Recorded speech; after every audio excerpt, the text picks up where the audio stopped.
Naam, bondia Hassan Mwakinyo kutokea mkoani Tanga kufuatia tuhuma za kesi yake ambayo inamkabili hivi sasa ya kupiga na kujeruhi kijana ambaye alitambulika kwa jina la Musa Ali ambaye mwenyewe Hassan Mwakinyo alidai kijana yule ni mwizi. Lakini kipi ambacho kimeendelea kumweka mbaloni Hassan Mwakinyo ni maneno ya ushuhuda kwa baadhi ya wananchi ambao anaishi nao katika kitongoji cha Makorora kusema kwamba Hassan Mwakinyo ana makosa, na hili si kosa la kwanza kulifanya katika eneo hilo la Makorora, na wananchi wanasema tumemchoka Hassan Mwakinyo aondoke katika eneo la Makorora, aende akaishi mbali na ikiwezekana atoke hata Tanga. Hassan Mwakinyo amekuja kukanusha kile ambacho kinaendelea juu ya yeye kumpiga kijana huyo kwa vitu vya ncha kali, lakini kubwa zaidi ambalo amekuja kulizungumzia Hassan Mwakinyo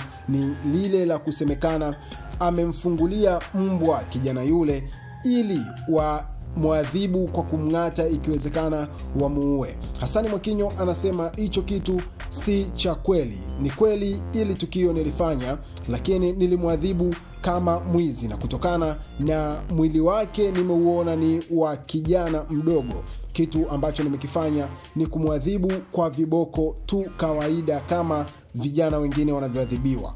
Hivi kwa uzoefu wangu wa ngumi ambao ninao Hassan Mwakinyo, kijana yule, je, nilishindwa kumpiga hata ngumi kadhaa na nikamjeruhi? Lakini kwa nini nilimuacha? Kwa sababu nilijua yule ni mwizi na nilimuadhibu vile ambavyo mwizi anatakiwa kufanyika. Lakini swala jingine ambalo nataka nilisemee kwamba si la kweli ni lile swala la kuambiwa nimemfungulia mbwa 6 kijana yule wapate kumtafuna ama kumjeruhi.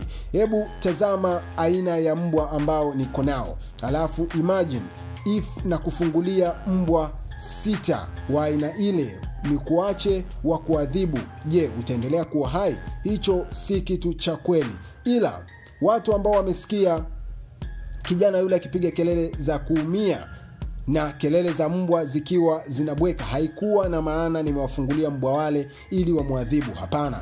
Ila mbwa wangu walikuwa wanapiga kelele baada ya kusikia kelele za yule kijana ambaye alikuwa analia kwa kipigo ambacho nilikuwa nampiga. Ndugu mtazamaji wa World Trending TV, kama ndio mara kwa kwanza unaungana nasi, haujachelewa, gusa neno subscribe. Kwa kufanya hivyo utakuwa umejiunga kwenye familia ya World Trending TV moja kwa moja, ambapo utapokea habari, taarifa, notification na update zetu ambazo tunazifanya kila siku. Lakini pia usisahau kulike, kucomment, kushare na ndugu jamaa na marafiki ili wapate kujua nini World Trending TV tunawasogezea kila siku. Endelea kutufuatilia.